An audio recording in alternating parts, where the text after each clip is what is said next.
there's no doubt that there's a rise or increase in applicants for conversion. I see that clearly over the years. I see that even more in the last few years. So, hi, everyone. I'm Hezi Lang, and welcome to the latest episode of the Jewish Impact podcast. We have today a very, very special guest, Rabbi Menachem Listman, head of the English-speaking program at Machon Meir. So Machon Meir is the world's only, I believe, Zionist Yeshiva for Baalei Tshuva, newly observant Jews.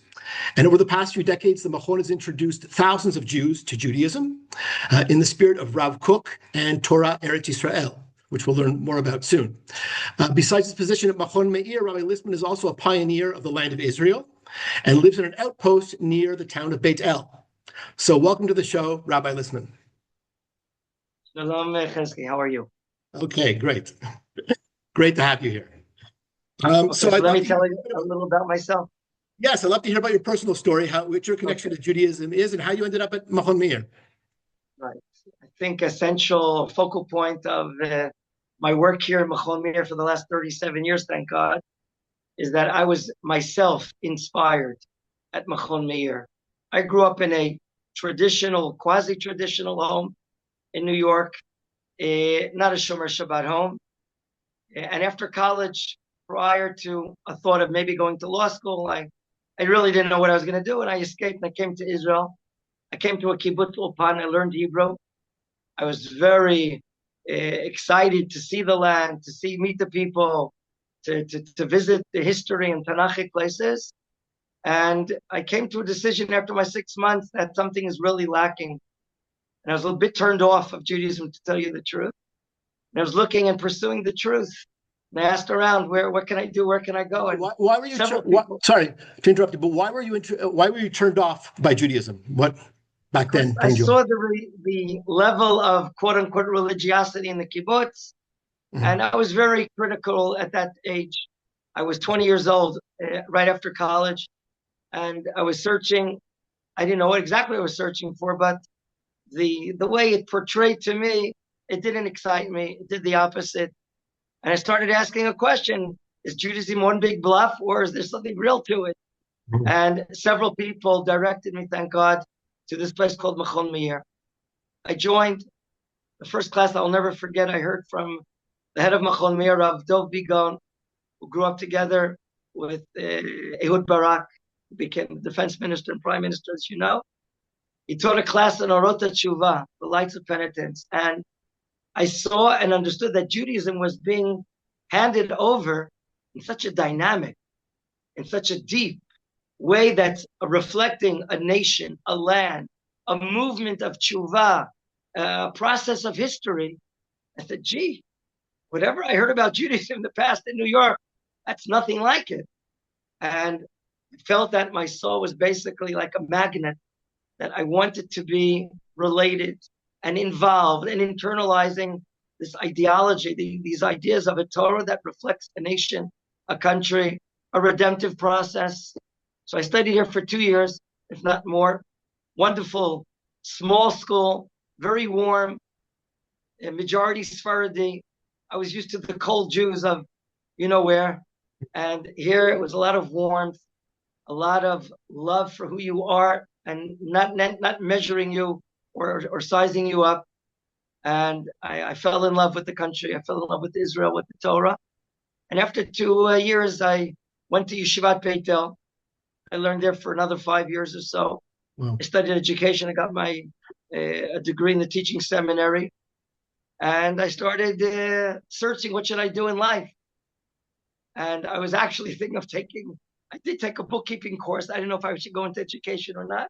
Mm-hmm. And someone suggested, a dear friend of mine, Rabbi Meir, I should mention his merits, in Beit El. Why don't you go back to Machon Meir, he says.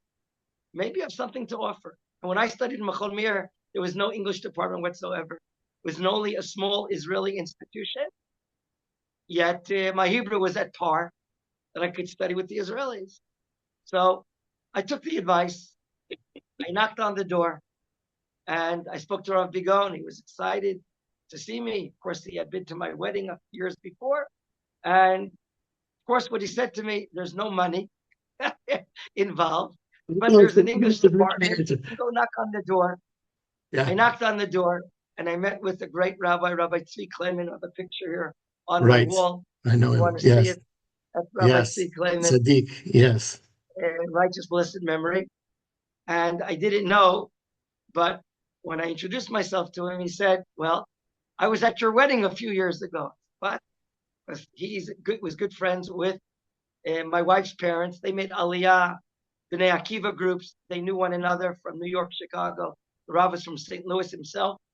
And shortly, I started volunteering. It hit off like bingo. I was teaching one class a day and then going back to Beit El. I was dealing with kashrut. I was dealing with the Yeshiva High School as a madrich in the dormitory of the Yeshiva High School. And it went so well that after 6 or 7 months, they offered me a job, a paying job, to be responsible for the night Seder. Do you see a greater interest in Judaism today? There's no doubt that there's a rise or increase in applicants for conversion. I see that clearly over the years. I see that even more in the last few years. We deny, of course, a lot of applicants. We're not an institute for conversion. And most people that are applying from these most remote areas in Africa and Asia and China, where there are no kihilot, so to speak, to do Orthodox conversion here in the state of Israel is a complicated matter.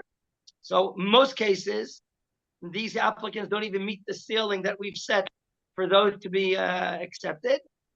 Today, I remember we denied someone after a Zoom interview a few hours ago.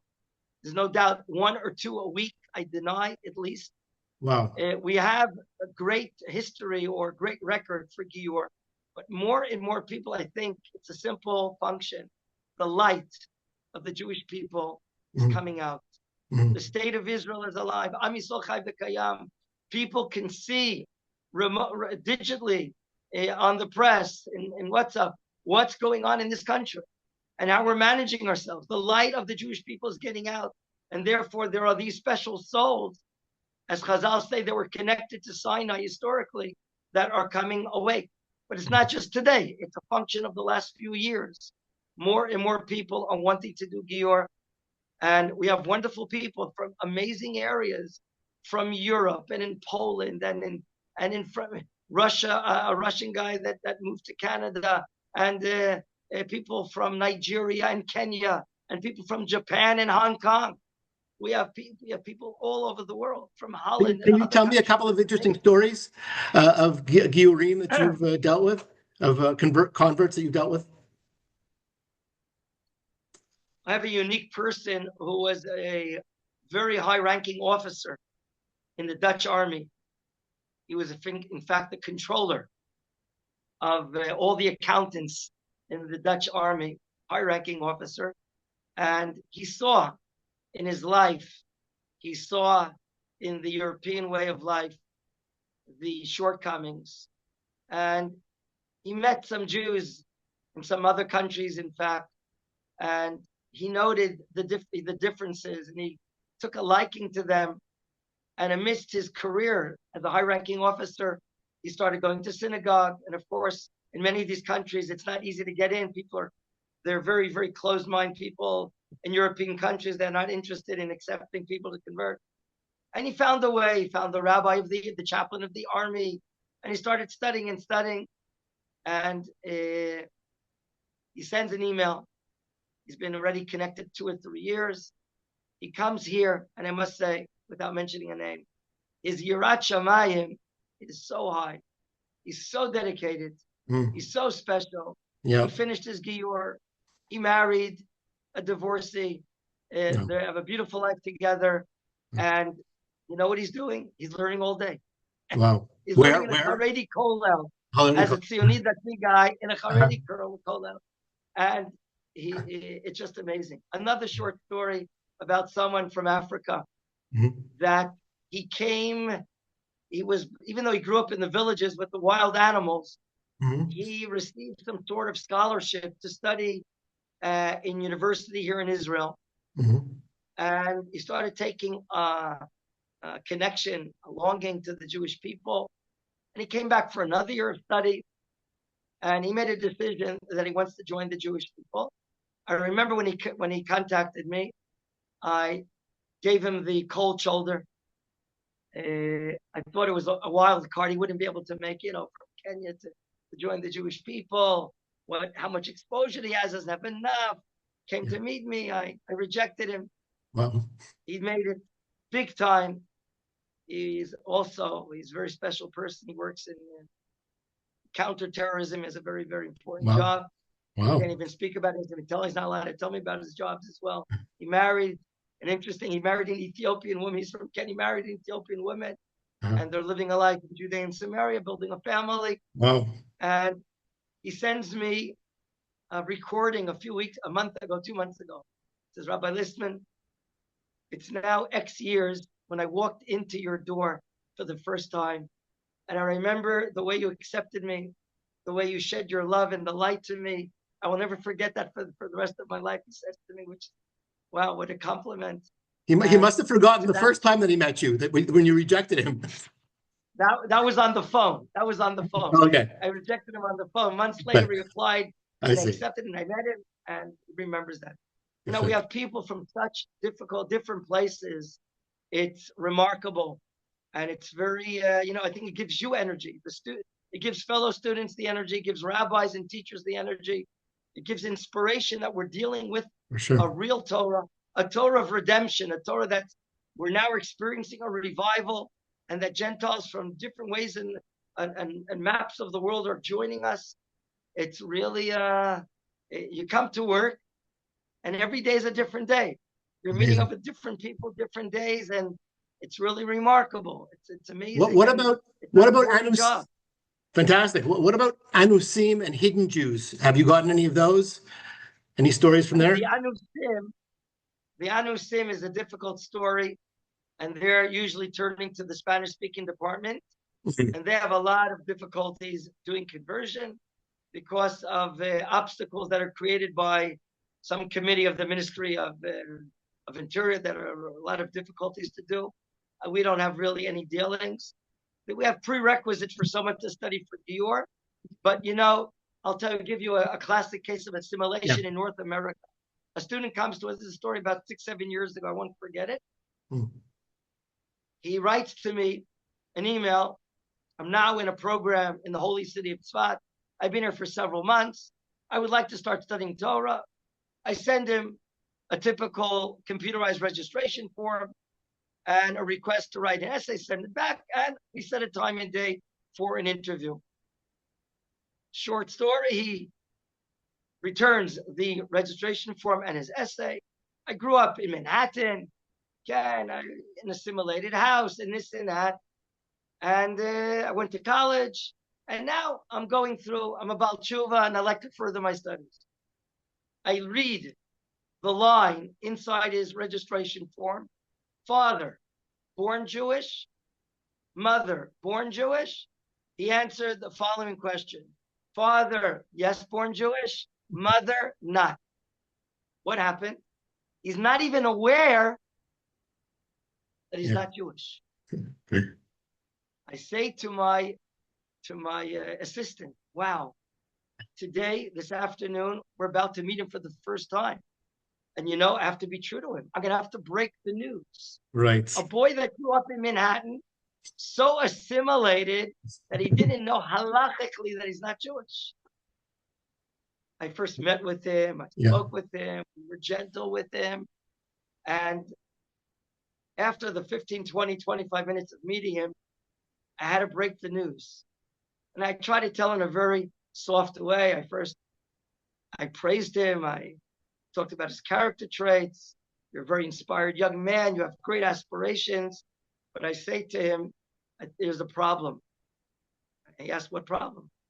I said, you have a very big obstacle. I said, what are you talking about? I said, I looked on your form. Is it correct that your dad is born Jewish and your mother is not? I said, sure. What's the problem? I said, well, we have a 3,500-year-old tradition that a Jew is identified, classified by his mother. So what are you talking about? Are you saying that I'm not Jewish? I shut up. He got mad. Wow. He was fuming. Wow. He stood up Yeah. and left out Wow. of anger. Wow. His day was destroyed. His life was, so to speak, destroyed. Mhm. Months later, knocks on the office door. Rabbi Listman, can I come in? He said, of course, come on in. He said, look, I was thinking about it these last few months, and I made a decision. I want to become halachically Jewish. Sure. I gave him a hug. Yeah. I welcomed him. He's what we call in halakha, Zera Israel, Machon. Yeah. right? So, and we try on our side that if we do meet up with these assimilated adults, young adults, that their mothers are not Jewish but fathers, and they grew up with some sort of salad of identity, that we try to make further greater efforts to help them out to mold their true identity and they become Jewish. And that's what happened with him. He went through a Gior course. We escorted him. He learned, he studied, I don't know, for 6, 8, or 9 months, I don't recall. He was already an Oleh Chadash, had the right for to become Chok HaShvut for the right of return. And he passed his Beit Din. I don't know where he is today. Haven't had contact with him, but that's the case where, the assimilation is so great, people don't even know that they're not Jewish. Wow, amazing. What about people from the Far East, from Japan or from China, did you actually get people who are interested in Judaism from those countries? And right now, we have a student from Japan. He went on a journey. He went in the course of his studies, he was studying Hebrew on Zoom with a teacher. And he started becoming fond of the culture of that Hebrew teacher. And he started researching the holidays. Then he looked and he met a girlfriend, an Israeli girlfriend in Japan. Wow. And they decided that they want to go through this journey together. She became a Balat Tshuva, and he wants to study for Gior. And one of my colleagues who was in charge of Gior Machon for many, many years urged me very much, was she turned to him for his institution for women. And he urged me to accept this couple meaning he from Japan to do Gior, and she's doing her own matter, working and coming back to Israel and studying. And he's a tremendous stalwart in his studies. He's with us for more than almost a year already. He passed his original interview, and I think it's coming up in another 4 or 5 months, his second interview in the Beit Din. And then, God willing, we'll have a Beit Din, and then it'll be a chuppah with his girlfriend, Izat Hashem, and we're accompanying him. He gets a lot of personal attention and personal direction, and he has tremendous student skills. He's a big stalwart. He writes down things. He summarizes. He's one case. We have another case, a very successful businessman from Hong Kong who got in contact with Judaism through Chabad in Hong Kong. Yet he went to North America and he did a Gior. And then he turned to us. He's been with us for 2 years or so. And he has a Gior that still is almost recognized by the state, and his Aliyah process is without words. The long he's going to probably set the Guinness Book of Records for the lengthy process. They're asking every investigation and this and that and all these things. But he's a wonderful Jew already because he really went through a halachic Gior in Brooklyn or Queens. And he was running his business from long distance. He was like an interior decorator. And he's a man full of love, he's devoted to Torah, he's devoted to mitzvot, he's devoted to